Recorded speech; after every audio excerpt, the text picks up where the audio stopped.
Labrīt, patiešām liels prieks jūs redzēt arī šodien, un neskatoties uz to, ka mūsu tēma šodien saucās miega hormons, mēs zinām, ka mēs gribam pavasarī būt aktīvāki, kustīgāki, un sanāk, es jums stāstīšu par miegu un gulēšanu.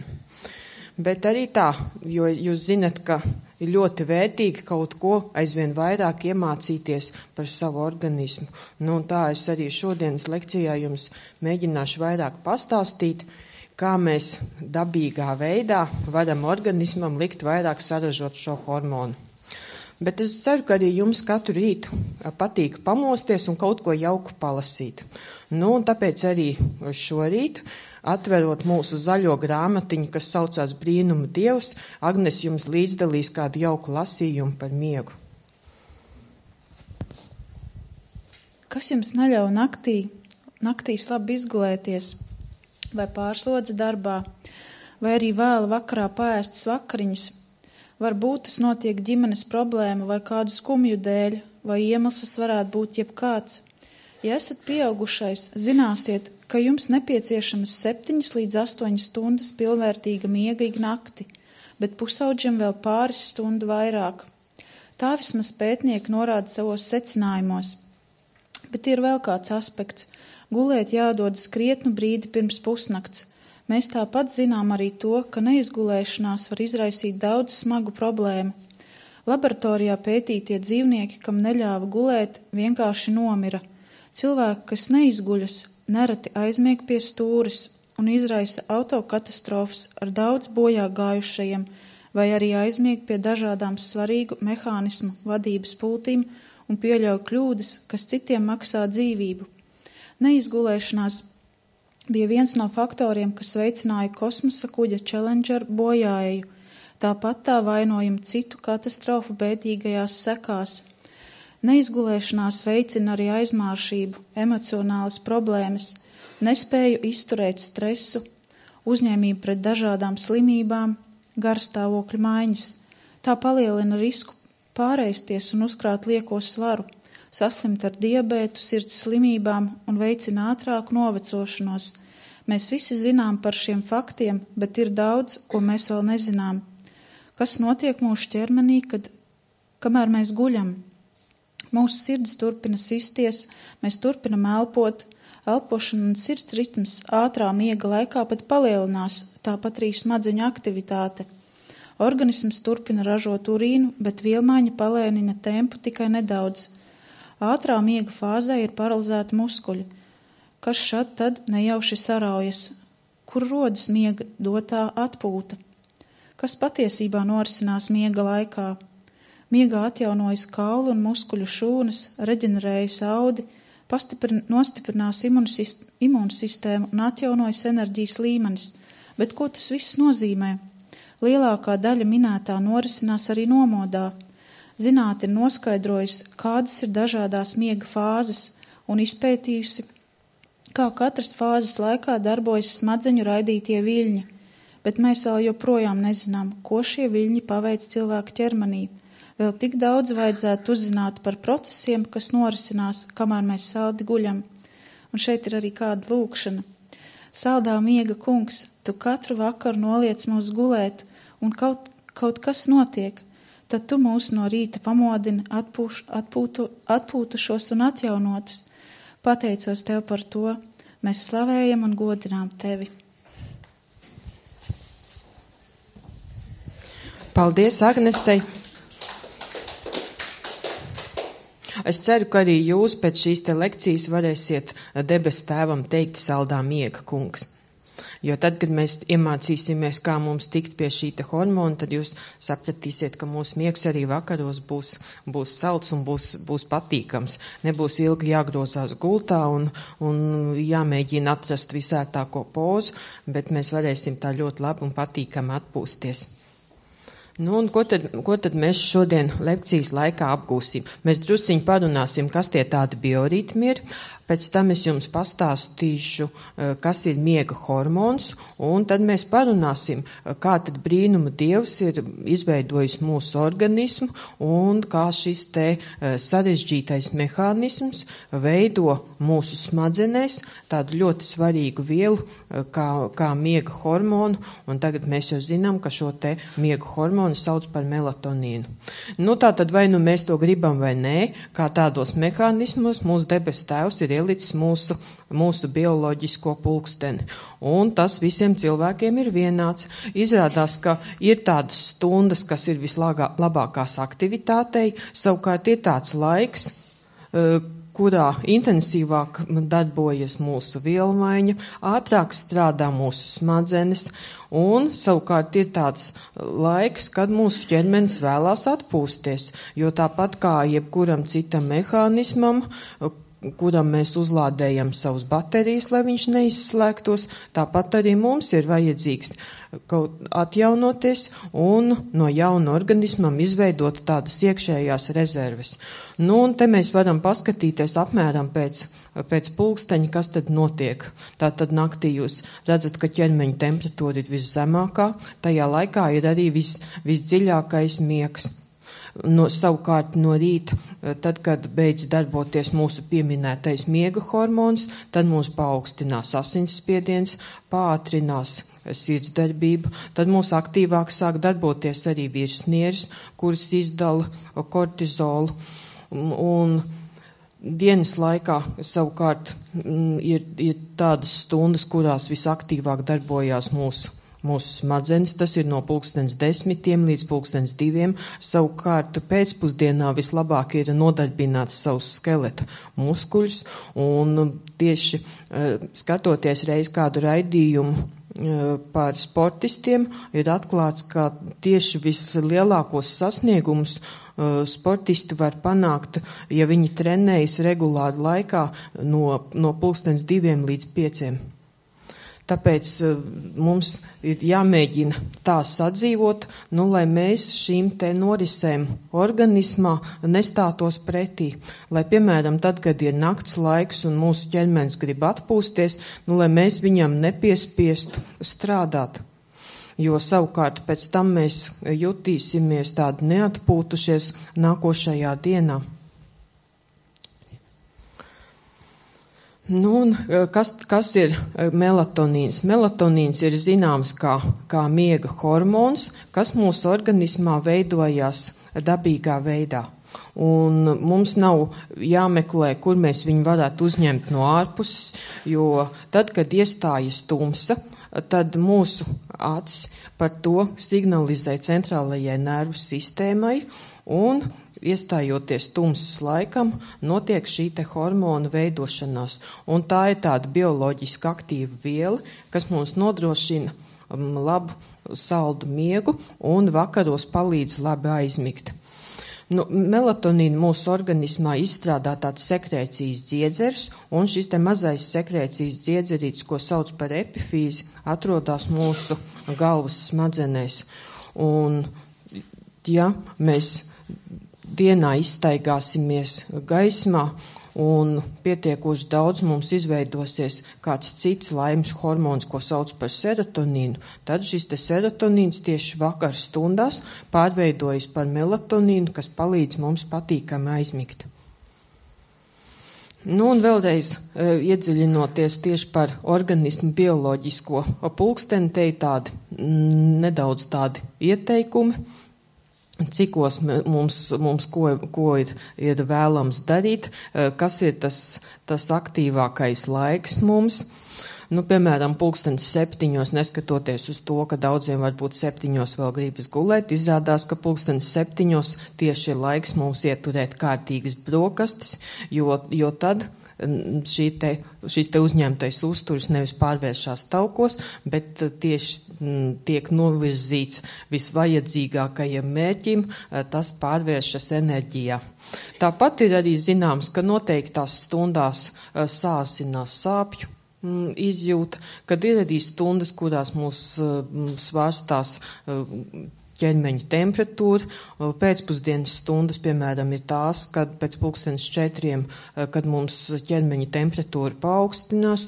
Un tad, kad mēs esam slimi, tad mēs šīs izmaiņas varam pamanīt visvairāk. Tātad pēcpusdienas un vakar stundas līdz 7:00 ir tās, kad mums parasti ķermeņa temperatūra uzkāpj visaugstāk.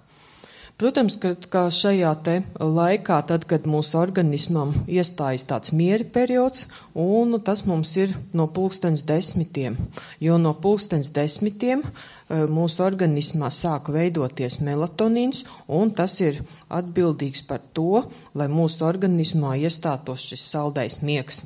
Un, ja mēs to zinām, tad melatonīns mūsu organismā tieši pēc 7:00 no rīta pārtrauc veidoties. Un izrādās, ka, lai cik tas interesanti nebūtu, mēs šo hormonu arī nevaram uzkrāt organismā. Viņš mums veidojas katru diennakti no jauna, un tāpēc lekcijas gaitā es jums pastāstīšu arī to, kas mums ir katram jādara, lai šis hormons mūs katru dienu pietiekošā daudzumā izveidotos un līdz ar to nodrošinātu vakarā labu miegu.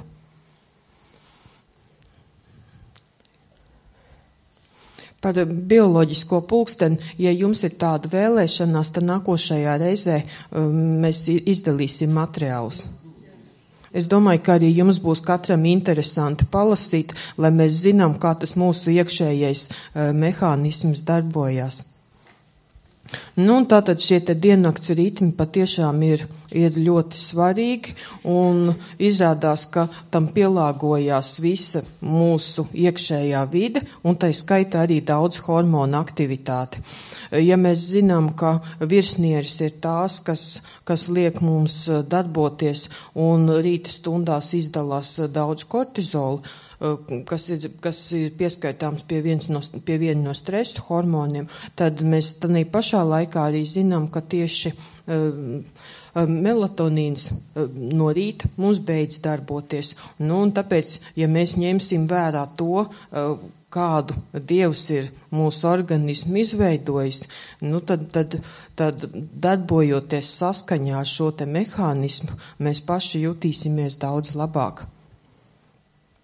Un kāpēc mums ir tik svarīga izgulēšanās? Kā jau Agnese lasījumā mums pieminēja, tad, ja cilvēks nav kārtīgi atpūties, viņam nav atjaunojušās dienā uzkrātās rezerves, tad nākošā dienā viņš jūtas slikti. Un izrādās, ka ar bezmiegu problēmu mūsdienās cieš ne tikai cilvēku gados.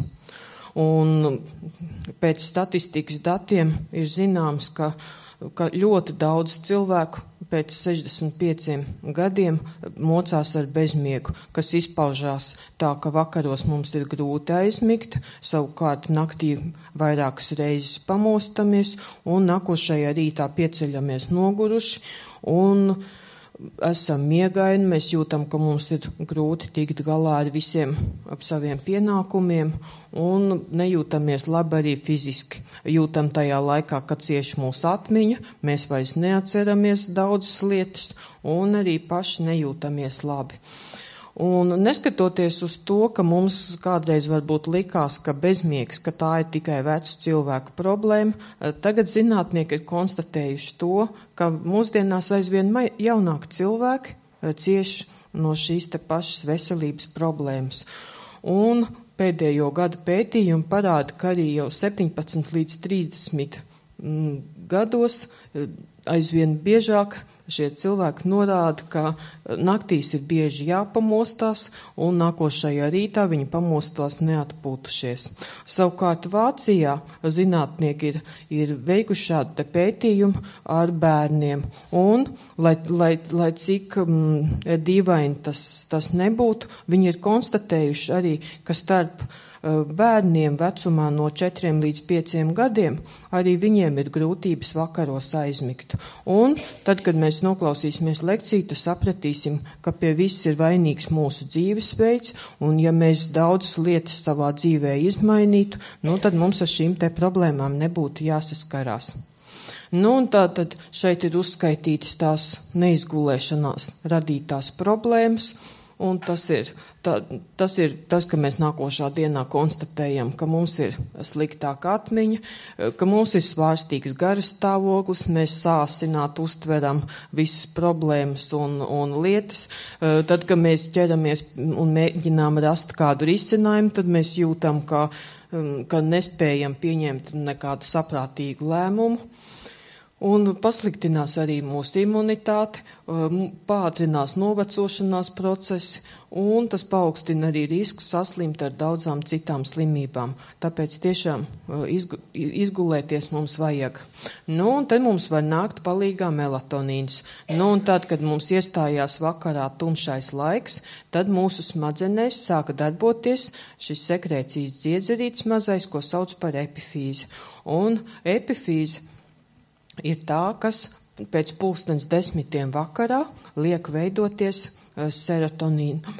Un šis serotonīns, kas ir dienā izveidojies, tas mums pārveidosies par melatonīnu un fizioloģiskā veidā radīs mums tādu patīkamu miegu. Un, kā es jums jau to minēju, tad pirmās, kas mūs uztver šos te tumsas iestāšanos, ir mūsu acu stīklene, tā aizsūta informāciju uz smadzenēm un notiek melatonīna veidošanās.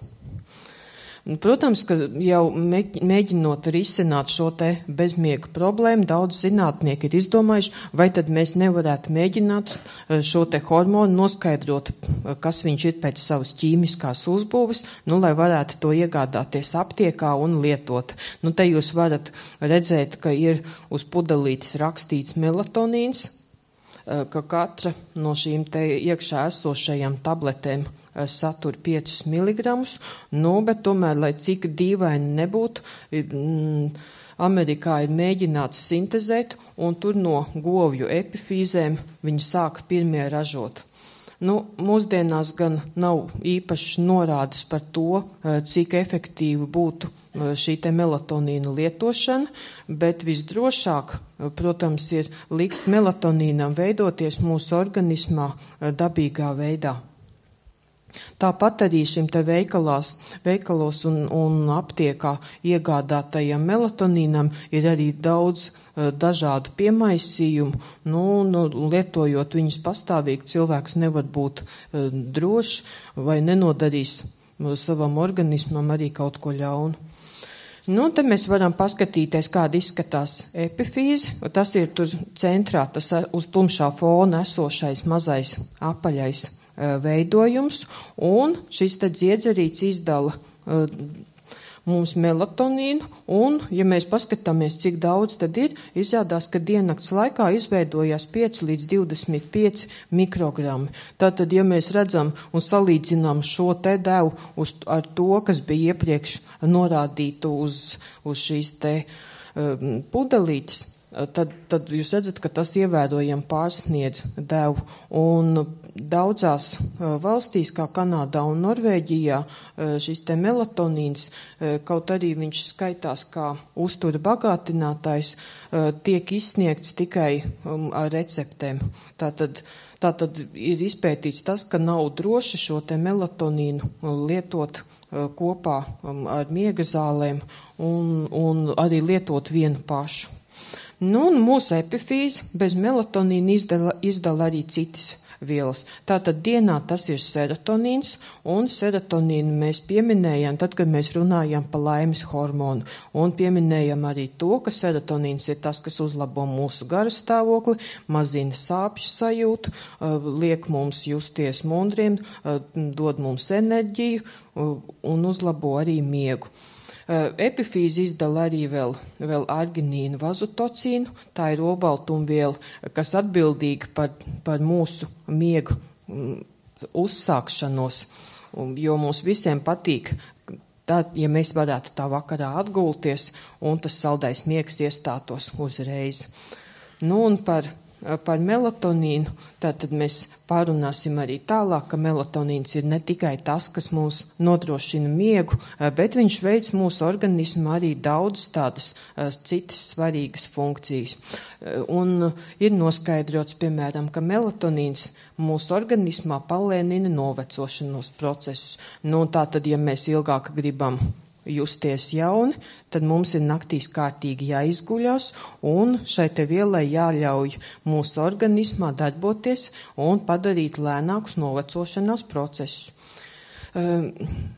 Melatonīns arī ir tas, kas pasargā mūsu organismu šūnas no brīvajiem radikāļiem, no toksiskām vielām, no radioaktīvā starojuma un arī no vēža šūnām.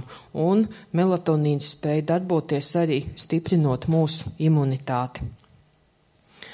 Ja mēs runāsim, kādi vēl ir tādi svarīgi efekti, tad izrādās, ka melatonīns mums ir noderīgs arī stresa situācijos, jo viņš mūs spēj tieši bremzējot kortizola kaitīgo ietekmi, spēj mazināt šīs stresa situācijas. Un tāpat melatonīns uzlabo arī mūsu garstāvokli un rada tādu iekšēju labsajūtu. Tāpat ir arī izpētīts, ka melatonīns spēj pazemināt asinsspiedienu un arī zemu blīvumu holesterīna saturu. Un naktas stundās, ja mēs ļaujam melatonīnam darboties, tad tas mazina risku sirds ritma traucējumiem un aizkavē arī osteoporozes veidošanos. Un te mēs varam paskatīties, kas ar mums notiek dzīves laikā. Un ja mēs ieraugam šo te līkni, tad varam pamanīt to, kāpēc tad tik daudz cilvēkiem pēc minētajiem 65 gadiem krasi pasliktinās miega kvalitāti. Tātad, ja mēs redzam, ka bērni var gulēt 8, 10 un jaundzimušie daudz ilgāk, tad šis te melatonīna daudzums jau apmēram ap 30 gadu vecumā, varētu teikt pēc līknes, ka ir samazinājies uz pusi, un te jūs redzat, ka 60, 70, 80 un tālāk gadu vecumā, ka šis te melatonīna līmenis ir ievērojami samazinājies. Un tāpēc mēs arī parunāsim, kas tad ir tie veidi, kā mēs varam melatonīnam, arī tad, ja viņš veidojas maz, kā mēs varam veicināt viņa izdalīšanos.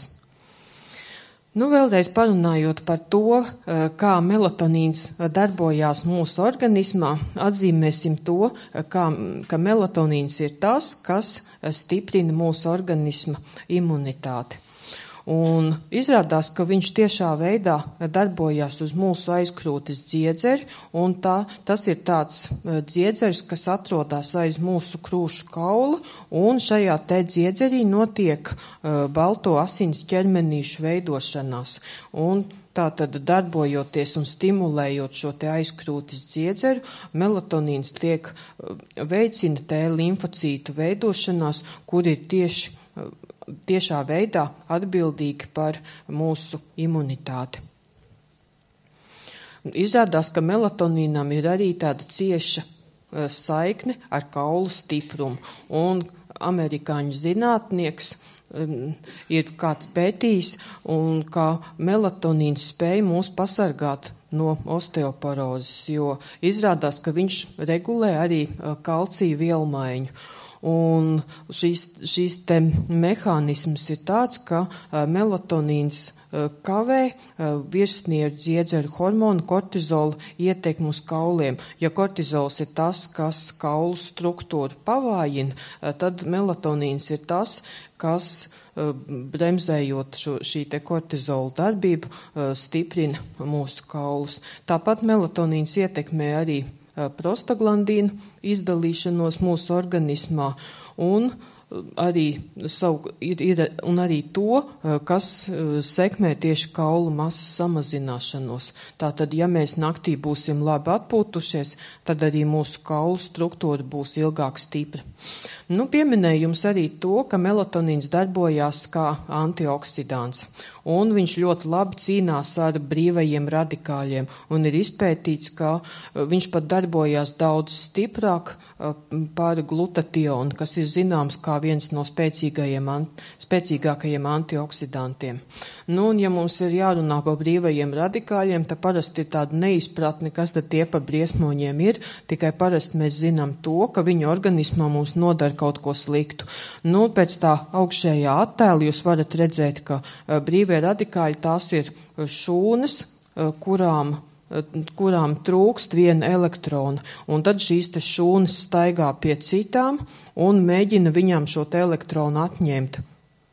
Un savukārt atņemot tām notiek šī te ķēdes reakcija un vajadzīga ir tāda molekula, kura spētu iedot šo te trūkstošo sastāvdaļu, un tas ir antioksidants.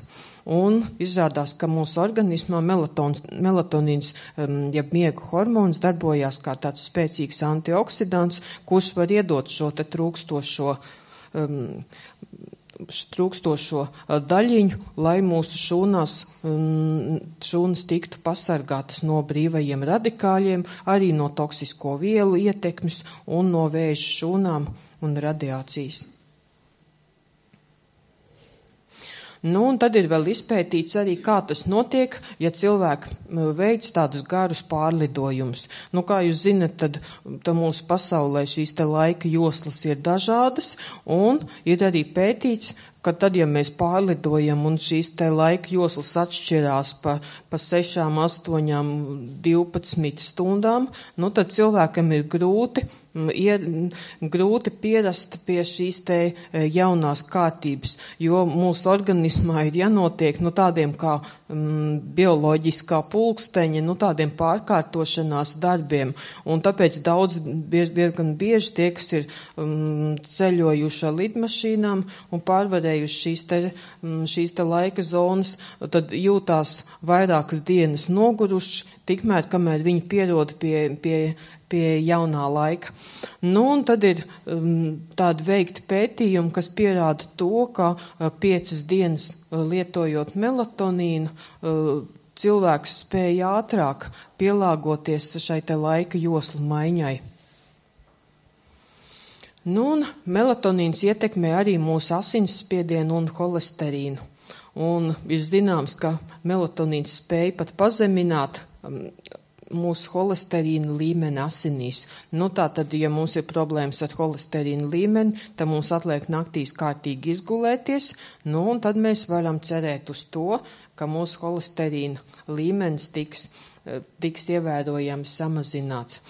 Gan pētot ar dzīvniekiem, gan arī cilvēkiem, kuri ir mēģinājuši lietot melatonīnu kā uzturu bagātinātāju, ir novērots, ka tieši mazinās zema blīvuma holesterīna līmenis, un šis te holesterīns ir tas, kas nodara ļaunumu mūsu asinsspiedienam, mūsu asinsvadiem.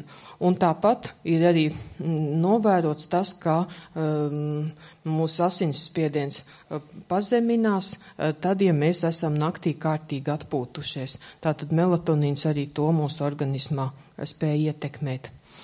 No melatonīnam ir arī tieši ietekme uz stresu. Un bremzējot mūsu un kavējot virsnierēs izdalīties holesterīnam, mēs nākošā dienā jūtam, ka mēs tik sāsināti neuztveram visas stresa situācijas, bet pārdomājot tās ar mierīgu prātu, un mēs spējam labāk reaģēt un tikt ar tām galā. Nu, vēl daži interesanti fakti par melatonīnu. Nu, kā es jums jau minēju, tad, lai mēs vakaros aizmigtu, mums ir nepieciešams noteikti daudzums melatonīnu. Un mēs viņu organismā nevaram uzkrāt kādas naktis neguļot un pēc tam izguļoties. Izrādās, ka nē, ka mums dienā ir jāuzkrāj melatonīns un mūsu acu tīkleni sūta impulsus smadzenēm, un tur mūsu iekšējais bioloģiskais pulkstenis tieši sākoties vakar stundām dod signālus, un melatonīns sāk veidoties. Un tāpēc mums ir katru dienu pietiekošā daudzumā jāpanāk, lai melatonīns veidojās. Nu, parunāsim arī par to, kā tas notiek. Nu, melatonīna darbība, tātad kā mēs jau pieminējam un nosaucam to par miega hormonu, Te jūs varat pēc schēmas redzēt, kad tad viņa ir visvairāk. Tātad, ja mēs skatāmies 2:00 dienā, tātad ir mūsu organismā ir melatonīns, bet viņa ir pavisam nedaudz. Tālāk, kad ir tumsas iestāšanās, tas tagad ir apmēram kaut kur vakarā ap 8:00. Vasarā mēs zinām, ka tas ir pēc 10:00. Tātad pēc 10:00 tas ir arī tas laiks, kad uz to reaģē mūsu iekšējais bioloģiskais pulkstenis, kas liek melatonīnam veidoties. Tad savu maksimumu melatonīna veidošanās sasniedz 2:00 naktī.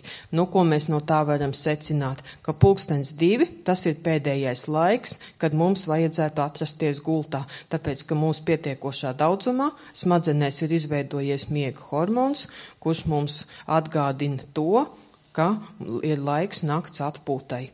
Un pēc tam melatonīna daudzums tā pakāpeniski, bet nedaudz mazinās. Un ir zināms, ka pēc 7:00 rītā šī te hormona veidošanās tiek pārtraukta. Protams, inerces pēc mēs parasti varam vēl nedaudz pagulēt, bet šī te hormona veidošanās no jauna nenotiek. Un tas mums ir kā signāls tam, ka ja mēs esam labi izmantojuši miegam šīs te nakts stundas, tad esam pietiekoši un labi atpūtušies. Un no kā tad notiek melatonīna veidošanās? Un pēc pētot tieši ķīmisko uzbūvi, tad tur pamatā ir aminoskābe triptofāns. Lekcijas gaitā mēs pieminēsim arī tos produktus, kuri satur triptofānu. Lai jūs zinātu to, kas tad ir tie pārtikas produkti, kas mūsu organismā liek veidoties melatonīnam, jo visi tie produkti, kas satur triptofānu, arī nodrošinās to, lai melatonīns mūsu organismā izveidotos pietiekoši daudz. Tātad dienā uzņemot saules gaismu, un triptofānu mums izveidojas serotonīns, savukārt dienā no serotonīna mums veidojās melatonīns. Un, ja mēs izmantosim visas šīs te iespējas, ēdīsim tādu uzturu, kas satur triptofānu, un uzņemsim pietiekoši saules gaismas, tad mums dabīgā veidā organisms liks veidoties melatonīnam. Un tā tad labākais naktsmiegs, zinot to, kā veidojas šis te miega hormons, ir dažas stundas pirms pusnakts, un tas ir daudz labāks nekā vairākas stundas pēc tā. Par saules gaismas lomu mums arī šeit ir jāpiemina. Īpaši tagad pavasarī, kad mums jau agri no rīta kļūst gaišs, tad pētījumos ir atklāts ar dzīvniekiem, kad tiem, kuri atrodas saules gaismā, tiem melatonīna līmenis ir ievērojami lielāks nekā tiem dzīvniekiem, ko tur mākslīgā apgaismojumā. Un izrādās tādam apgalvojumam ir arī pamatojums, jo saules gaisma ir daudz intensīvāka, un pēc gaismas intensitātes salīdzinot pat tā diena, kurā saule nespīd, šis te gaismas intensitāte ir daudz lielāka nekā tā, kur atrodas telpās. Un tieši spožā saules gaisma ir tā, kas mūsu organismā liek aktīvāk veidoties, strādāt epifīzei, veidot serotonīnu, lai no tās savukārt nakts stundās mums veidotos miega hormons. Te mēs varam ar tādām līknēm divām paskatīties, kāda atšķirība ir, lai veidotos melatonīns gan mākslīgā, gan saules apgaismojumā. Tātad ar zilo apakšējo līkni jūs varat redzēt to, ka, ja jūs atrodaties telpās, tad šis te melatonīna līmenis ir ievērojami mazāks. Savukārt tad, ja mēs dienas gaišajā laikā izejam ārā, tad mūsu smadzenes caur acu tīklinēm uztverot gaismu, liks melatonīnam veidoties ievērojami vairāk. Tātad secinājums mūsu ļoti Vienkārši mums ir nepieciešams vēl vairāk saules gaismas, un tas ir aktuāli tieši tagad pavasarī, kad mums dienas kļūst gaišākas, šīs te gaišās stundas aizvien garākas, kad mums ir iespēja pašiem atrasties gaismā un dabīgā veidā ļaut organismam veidot šo vielu, kas ir nepieciešama, lai mūsu organisms justos labi. Un tas mūs mazinās depresiju, mazinās nogurumu, un atrašanās saules gaismā ir arī tā, kas mums pašiem radīs tādu patīkamu sajūtu, un ja tas vēl saistīts ir kopā ar fiziskajām aktivitātēm, tad melatonīns mūsu organismā izveidosies pietiekoši daudz. Nu, un tā tad, kaut gan mums liekas, ka mēs gadiem ejot kļūstam mazāk aktīvi, tātad, zinot to, ka jo vecāki mēs kļūstam, jo mūsu organismā dabīgi veidojas mazāk melatonīna, tad secinājums ir vienkārši mums vajadzīgi ir vēl vairāk saules gaisma.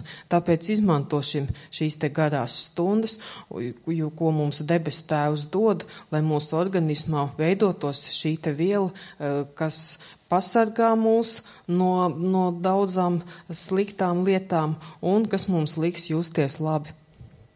Nu, un te es jums jau pieminēju arī, ka melatonīns ātrāk un labāk mūsu organismā un pat intensīvāk veidojas tad, ja mūsu fiziskās aktivitātes ir saistītas ar atrašanos ārā. Nu, tā tad ir zināms, ka apmēram stunda intensīvas fiziskās slodzes spēja pat dubultot vai trīskāršot melatonīnu veidošanos smadzenēs. Tātad nākot tagad vasaras laikam iesim ārā, strādāsim savos dārzos, nodarbosimies ar intensīvām pastaigām, jo šis faktors ir svarīgs, lai uzturētu mūsu veselību. Nu, un kā es jums jau pieminēju, tad paskatīsimies, kas tad ir tie pārtikas produkti, kas satur melatonīnu. Un kaut gan melatonīns šajos te produktos ir ļoti maz, tie ir pikogrami, tā ir 1000 daļa vēl no mikrogramiem. Tātad grams -6. pakāpē. Un tomēr ir zināms, ka ir tādi produkti, kuros melatonīns ir, un tie ir mieži, banāni, tomāti, ingvers, rīsi, kukurūza un auzas. Nu, tātad katrā ziņā tie nav nekādi eksotiskie produkti, viņi visi ir pieejami te pie mums, un tiem, kam ir problēmas ar miegu un īpaši ar aizmigšanu vakaros, nu, tad mēs varam ņemt vērā, ka šie te produkti ir tie, kas jau dabīgā veidā satur melatonīnu. Kaut gan viņš tur ir nelielās devās, tad mēs zinām, ka arī pa diennakti melatonīns mūsu organismā izveidojās mikrogramos. Nu, tiem, kas jūs nevarat izlasīt, es vēl vienreiz nolasīšu, ka tie pārtiks produkti, kas satur melatonīnu, ir mieži, banāni, tomāti, ingvers, rīsi, kukurūza un auzas. Tātad daudz no šiem te produktiem mums ir pieejami. Tāpat es jums pieminēju, ka melatonīns veidojās no aminoskābes triptofāna. Nu, un kas tad ir tie produkti, kas ir bagāti ar triptofānu? Tātad tas ir pupiņas, valrieksti, mandeles, sezama sēklas, rupja maluma milti, ķirbļu sēklas un tofu. Tātad tiem, kas pieraksta, nosaukšu vēl vienreiz. Pupiņas. Tās ir nevis kaut kādas konkrētas, bet pat ļoti dažādas. Valrieksti, mandeles, sezama sēklas, rupja maluma milti, ķirbju sēklas un tofu. Nu, tātad šeit mēs ņemsim vērā, ka ķirbju sēklās un tofu šis te triptofāna daudzums ir vislielākais. Ja jūs esat kādreiz mēģinājuši šos te produktus, īpaši tofu, tad varat apmēram zināt un stādīties priekšā, ka tas ir viens no tiem produktiem, kas ir visbagātākais ar triptofānu. Tāpat, lai veidotos melatonīns, mums ir nepieciešama arī produkti, kas satur vitamīnu B6. Nu, un te mums atkal ir daudz dažādi produkti, un tātad tie, kas satur vitamīnu B6, tās ir pupiņas, lēcas, valrieksti, banāni, sezama sēklas, saules puķu sēklas, artišoks un paprika. Pie tam, ja jūs redzat to pēdējo stabiņu paprika, tad paprikā ir ļoti daudz vitamīna B6. Nosaukšu jums vēl vienreiz. Vitamīna B6 satur pupiņas, lēcas, valrieksti, banāni, sezama sēklas, saules puķu sēklas, artišoks un paprika. Un visas šīs trīs minētās uzturvielu grupas ir tās, kas mūsu organismā nodrošinās tādu labu melatonīnas saturu. Un tad ir vēl tāda zināma lieta, ka mums vakarā ir jāsamazina vakariņu apjoms, jo izrādās, ka ja mēs esam kārtīgi ieturējuši tādas sātīgas vakariņas, tad mūsu organisms signalizē par to, ka mēs tagad nodosimies kaut kādām aktivitātēm, nevis iesim gulēt. Un tādā veidā mēs viņu apmānam, un līdz ar to melatonīna veidošanās nenotiek. Tātad, ja mēs gribam labi aizmigt, tad mums vakariņu saturs ir pēc iespējas un apjoms jāsamazina. Un tātad mēģināsim turpmāk arī atcerēties, ka vakariņās mums ir jāēd pavisam nedaudz, un tas mūsu organismā dabīgā veidā liks vairāk veidoties melatonīnam. Jo ar to mēs tā kā signalizējam, ka mēs vairs nekādām aktivitātēm negrasamies nodoties, bet jau gatavojamies nakts mieram. Un ir arī daudz tādas lietas, kas mūsu organismā pazemina melatonīnu veidošanos. Tas ir stress, īpaši šeit jāpiemina stresa hormons kortizols virsnierēs. Viņš ir tas, kas mūs traucē melatonīnu veidošanos. Un ar to mēs varam izskaidrot arī to, ka ja mēs esam nemierīgi satraukti, tad mēs vakar stundās nevaram aizmigt. Mums liekas, ka pa prātu mums šaudās visādas problēmas un domas, un ja mēs nemākam no šīm te domām atbrīvoties, tad mūsu miega pele kavējās. Tāpat arī kofeīns ir tas, kas neļauj melatonīnam veidoties, un izrādās, ka kofeīns spēj pat līdz 6 stundām aizkavēt dabīgo melatonīnas sintēzi mūsu smadzenēs. Un līdz ar to arī kofeīns ir tas, kas mums sūta signālus uz virsnierēm, un tur liek izdalīties stresa hormoniem. Un tā tad jau darbojoties 2 dažādos virzienos, tiek nomākta tāda fizioloģiska melatonīna veidošanās. Tāpat arī alkohols, pat 2 glāzes alkoholiskā dzēriena jau pa 40% spēj samazināt melatonīnu veidošanos. Tātad tiem, kuri mēģina vakarā atslābināties ar alkoholu, tas neko nelīdzēs. Tas mums nekādā veidā nepalīdzēs aizmigt, jo ir zināms tieši pretēji, ka alkohols neļauj veidoties melatonīnam, līdz ar to mūsu aizmigšana būs vēl sliktāka. Arī smēķētājiem melatonīna līmenis ir ievērojami mazāks. Un smēķēšana ir tā, kas mūs tāpat ietekmē miega kvalitāti.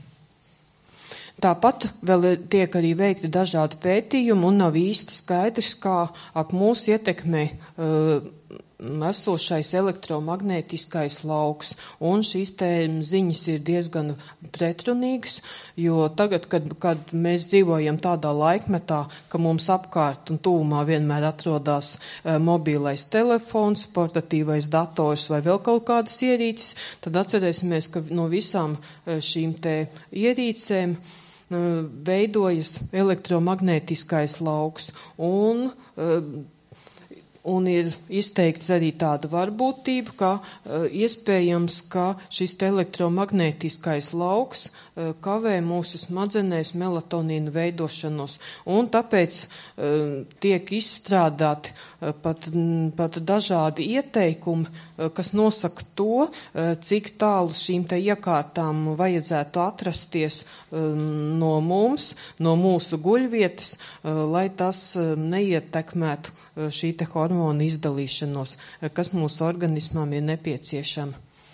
Tāpat ir arī zināms, ka lietojot daudzus medikamentus tiek kavēta melatonīna veidošanās. Un izrādās, ka lietojot, piemēram, tādus vienkāršus medikamentus kā šos te parastos pretsāpju līdzekļus, arī tiek ievērojami samazināta šī hormona veidošanās. Tad arī daudzas asinsspiediena zāles ir tās, kas mūsu organismā neļauj veidoties miega hormonam. Te mums ir jāmin beta blokators, ko izmanto pie sirds slimībām un arī asinsspiedienam. Kalcija kanāla blokatori, ko izmanto asinsspiediena ārstēšanai. Tāpat arī nomierinošie medikamenti un miega zāles ir tās, kas organismā neļauj izdalīties miega hormonam. Tāpat darbojas arī antidepresanti un vitamīns B12 lielās devās. Tātad tiem, kas pierakst, nosaukšu vēlreiz no medikamentiem, tātad nesteroīdie pretiekaisuma līdzekļi, beta blokatori, kalcija kanāla blokatori, nomierinošie medikamenti, miega zāles antidepresanti un vitamīns B12 ir tie, kas no medikamentiem neļauj mūsu organismā veidoties miega hormonam. Bet tagad ir arī tādi faktori, kas veicina melatonīna veidošanos. Un, lai šī te veidošanās būtu, tad mēs atcerēsimies to, ka mums dienā ir jāizmanto iespēja pabūt saules gaismā, jo saules gaisma ir tā, kas epifīzai liek veidot šo te hormonu. Tas ir fiziskās aktivitātes. Tāpat mums ir pareizs signāls jādod arī acīm, lai mūsu organisms saprastu to, ka ir iestājušās vakara stundas. Tātad arī vakara stundās mums nevajadzētu atrasties tādā spožā apgaismojumā, telpās. Mums ir labāk vēlams šo te intensīvo gaismu pakāpeniski mazināt, lai mūsu organisms saprastu to caur acu tīklenēm, ka tuvojās vakara stunda. Tāpat arī svarīgi ir gulēšana pilnīgā tumsā. Jāsaka to, ka pilsētā daudz dzīvokļi ir gaiši, tāpēc, ka lampas visu nakti ir netālu no logiem, bet tiem tad nāksies iegādāties tādus biezākus aizkarus, lai mūsu organisms šos te signālus uztvertu pareizi. Tātad tās ir samazināts apjoma maltītes vakaros, lai mēs varam atpūsties, lai mūsu organisms negatavotos strādāt, bet tieši otrādi saprastu ar šīm te mazajām maltītēm, ka mēs taisamies atpūsties, un tie ir dažādi kalcija saturoši produkti. Un debes Tēvs patiešām ir ieinteresēts, lai mēs justos labi, un svētajos rakstos ir arī tāda laba rakstvieta, kas ir rakstīta par miegu. Tad es uzmodos un raugi, mans miegs bija bijis salds un mani atspiedzinājis. Un tā es patiešām novēlu, lai sākoties šīm te garajām un jaukajām pavasara dienām, lai mēs iemācītos uztvert ar savām acīm saules gaismu un dabīgā veidā liktu veidoties melatonīnam, un debes Tēvs atņemot visas rūpes un raizes mums spēs nodrošināt ar saldu un patīkamu miegu. Un tad mēs tāpatās, tā kā psalma autors Dāvids, varēsim teikt, es apgulšos mierā un dusēšu, jo tu vien dari, ka es dzīvoju drošībā. Tātad debes Tēvs mums ir ielicis šādu interesantu mehānismu, un tagad zinot to, kā veidojas melatonīns, mēs varam paši panākt to, lai mums vakarā būtu patīkams nogurums, un katru nākošo rītu mēs pieceltos labi atpūtušies. Paldies!